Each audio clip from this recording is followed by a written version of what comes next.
Welcome back to another technical deep dive here in the debug zone.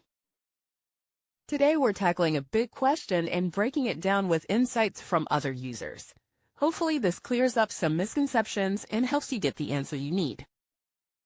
So buckle up, stay a little curious, and let's jump right in.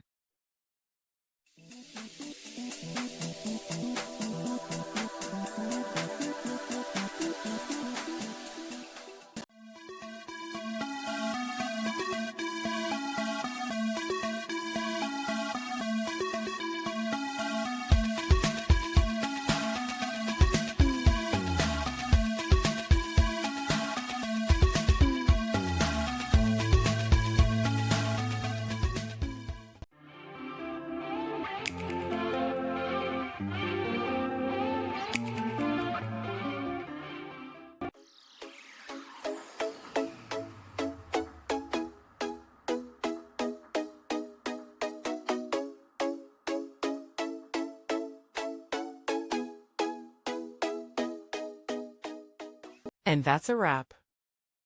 I hope you found the answer you were looking for. If you did, take a second to hit that subscribe button. It really helps out. And let me know in the comments which solution worked best for you. See you next time in the debug zone.